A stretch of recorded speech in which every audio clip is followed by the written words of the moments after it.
So hi guys, welcome back to my to videos. तो इस video में दोस्तों डिस्कस करने वाले हैं यहाँ पर कुछ इंपॉर्टेंट कंपनीज को और उनसे रिलेटेड कुछ इंपॉर्टेंट अपडेट्स हैं जिसकी बात करेंगे इस वीडियो में। तो चलिए दोस्तों वीडियो की शुरुआत करते हैं। सबसे पहली कंपनी को डिस्कस करते हैं। पहली कंपनी का नाम है भारत इलेक्ट्रॉनिक्स लिमिटेड यानी कि BEL। बट इसको डिस्कस करने से पहले दोस्तों, अगर आपने अभी तक चैनल को सब्सक्राइब नहीं किया है तो चैनल को सब्सक्राइब करके बेल आइकन को प्रेस कर लो और टेलीग्राम चैनल को भी ज्वाइन कर लो, जिसका लिंक आपको डिस्क्रिप्शन में और पिन कमेंट में दिख जाएगा।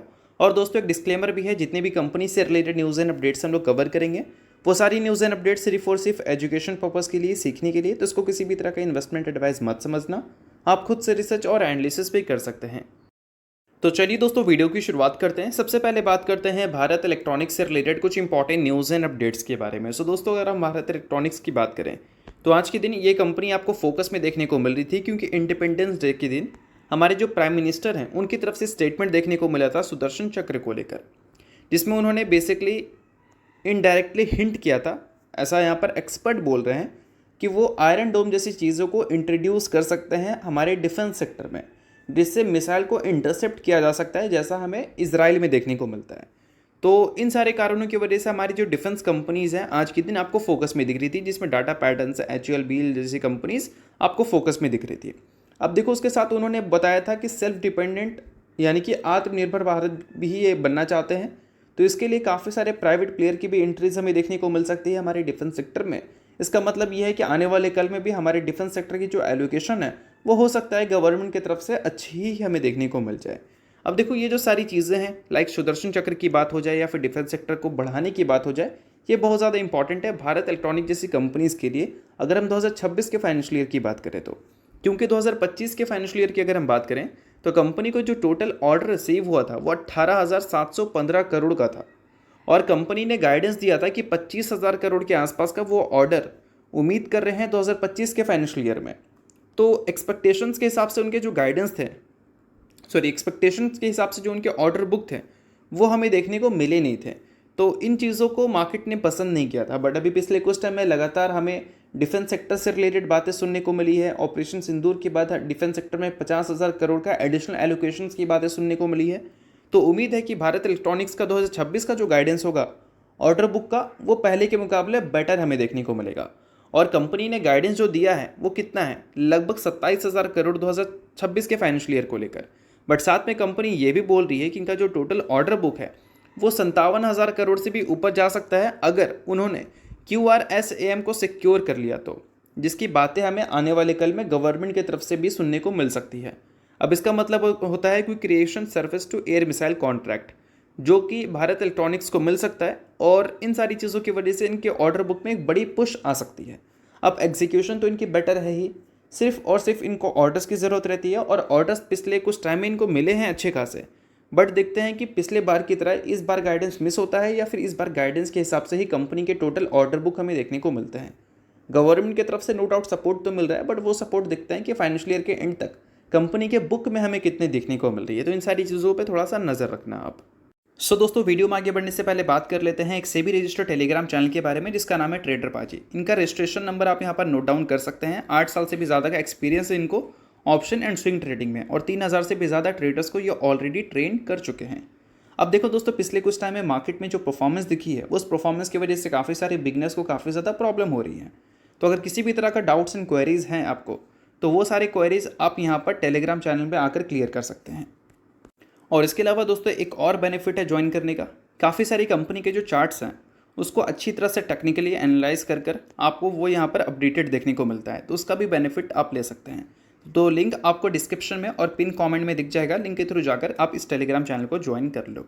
चलिए दोस्तों इसके अलावा बात करते हैं अगली कंपनी के बारे में। सो अगली कंपनी का नाम है HDFC बैंक।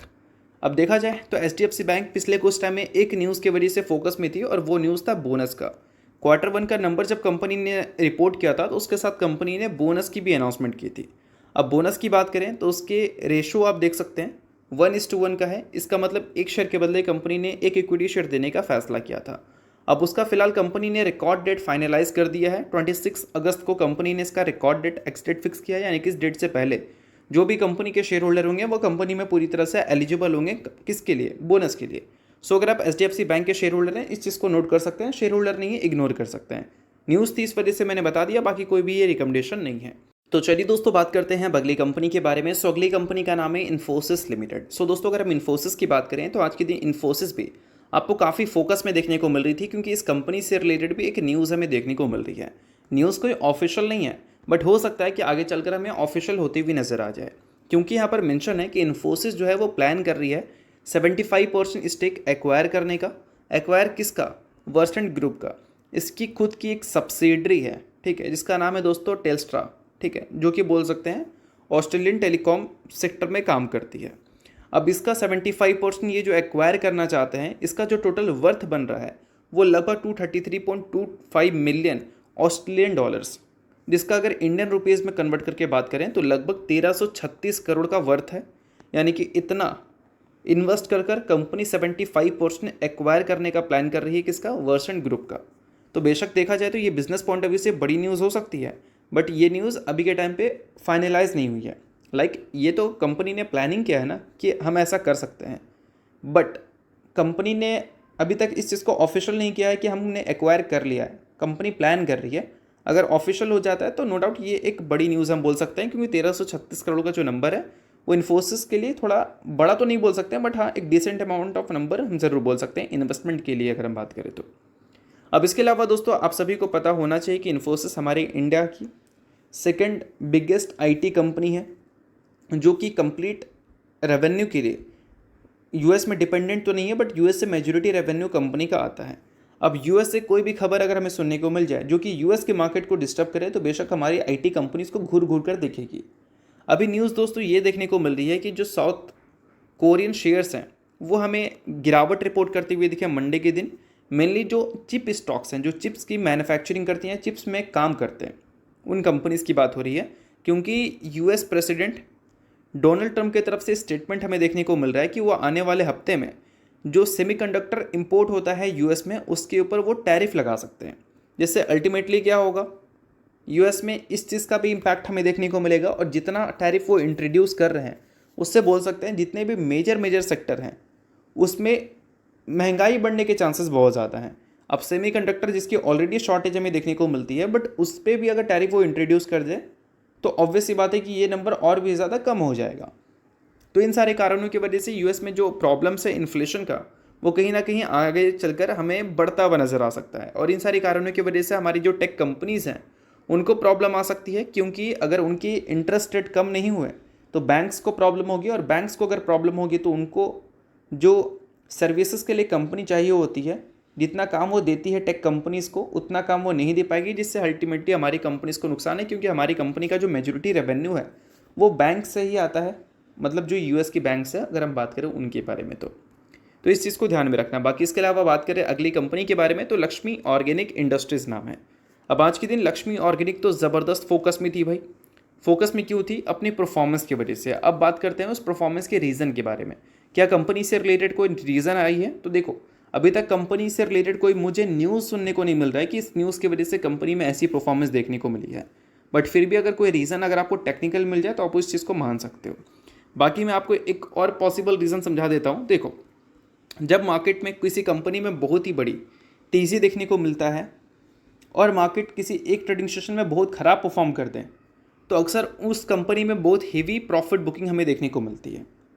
अब इसी चीज़ को उल्टा कर दो, जब मार्केट लगातार परफॉर्म अच्छा नहीं कर रहा है, मार्केट गिर रहा है और कोई कंपनी पिछले कुछ टाइम में बहुत ज़्यादा पिट चुकी है और बीच में अगर मार्केट अच्छा कर दे तो मेनली उस कंपनी में बड़ी तेज़ी दिखती है जो कंपनी पिछले कुछ टाइम में अच्छा खासा गिरी है, जिसमें आप पीजी इलेक्ट्रोप्लास्ट का बेस्ट एग्जांपल ले सकते हैं। और वही सेम चीज़ आप बोल सकते हैं लक्ष्मी ऑर्गेनिक में भी देखने को मिला होगा, क्योंकि 52 वीक हाई से देखा जाए तो ये भी आपको 34.9% नीचे दिख रही है। पेग रेशो इसका नेगेटिव में, जो कि काफ़ी रेयर होता है। पेग रेशो का मतलब तो होता है price to earning growth ratio. Future के ग्रोथ के हिसाब से कंपनी का प्राइस टू अर्निंग रेशो क्या है। अगर वो महंगा है तो पेग रेशो 1 से ज़्यादा दिखेगा, और सस्ता है तो 1 से कम दिखेगा। अब सस्ता 1 से कम बोला जा रहा है यहाँ पर, तो नेगेटिव में नंबर है। यानी कि प्रॉब्लम्स अगर नहीं होती तो लक्ष्मी ऑर्गेनिक का जो ग्रोथ है फ्यूचर में, उस हिसाब से कंपनी का जो प्रेजेंट वैल्यूएशन है वो बोल सकते हैं सस्ता है। कोई रिकमेंडेशन नहीं है ये, मैंने पेग रेशो के हिसाब से आपको चीज़ें समझाने की कोशिश की है। अब इसका मतलब ये है कि ये एक पॉसिबल रीज़न हो सकता है कि लक्ष्मी ऑर्गेनिक में आज के दिन ऐसी परफॉर्मेंस हमें क्यों देखने को मिली। बाकी इसके अलावा अगर कोई रीज़न कोई न्यूज़ मिलता है तो वो मैं आपको टेलीग्राम में अपडेट कर दूंगा। अगर आपने उसको अभी तक ज्वाइन नहीं किया है तो लिंक डिस्क्रिप्शन में है और पिन कमेंट में है, लिंक के थ्रू जाकर उसको ज्वाइन आप कर लेना। अब देखो दोस्तों, लक्ष्मी ऑर्गेनिक का सबसे बड़ा सरदर्द है कि इसके नंबर्स खासकर प्रॉफिट के ग्रो ही नहीं हो रहे हैं पिछले 3 सालों से। अब पिछले 3 सालों से इस कंपनी के प्रॉफिट्स ही नहीं, कंपनी के रेवेन्यू में भी इम्पैक्ट हमें देखने को मिली है, बट प्रॉफिट में जो इम्पैक्ट है वो ज़्यादा है। इसी वजह से इसकी परफॉर्मेंस स्टॉक मार्केट में भी कुछ खास अच्छी देखने को मिली नहीं है अगर पिछले 3 सालों का रिकॉर्ड देखोगे तो। और लगातार लक्ष्मी ऑर्गेनिक जो अपने डेट को कम की थी 2024 के फाइनेंशियल ईयर में, वो भी इंक्रीज होता हुआ दिखा है 2025 के फाइनेंशियल ईयर में, क्योंकि कंपनी ने प्रॉफिट्स को तो ग्रो नहीं किया है। और प्रॉफिट्स किसी कंपनी के लगातार अच्छे होते हैं तो कंपनी खुद का पैसा ही इन्वेस्टमेंट के लिए यूज़ कर सकती है, बट प्रॉफिट्स तो कंपनी को उतने खास अच्छे कर नहीं रहे। इस वजह से कंपनी को कैपेक्स के लिए डेट की तरफ शिफ्ट होना पड़ा है, जो कि डेट रेटिंग के हिसाब से देखें तो कोई बड़ा सरदर्द कंपनी के लिए नहीं है अभी। बट हाँ, इस चीज़ को मैं बता दे रहा हूँ ताकि इन्वेस्टर्स हैं तो नोट आप इस चीज़ को कर सकते हैं। बाकी अगर हम इस कंपनी में एफआईएस की पोजीशंस की बात करें तो वो इस क्वार्टर में हमें डिक्रीज होती हुई दिखी है, और डीआईएस की बात करें तो उनकी इंक्रीज होते हुए दिखे हैं। तो इन सारी चीज़ों को नोट कर सकते हैं जो कि लक्ष्मी ऑर्गेनिक से रिलेटेड इंपॉर्टेंट है, बट सभी चीज़ें सिर्फ और सिर्फ सीखने के लिए है। तो चलिए दोस्तों, ये वीडियो यहीं तक था। आप करता हूँ वीडियो आपको अच्छा लगा, वीडियो चला लाइक कीजिए, पहली बार सब्सक्राइब कीजिए। वीडियो के लिए बहुत बहुत शुक्रिया।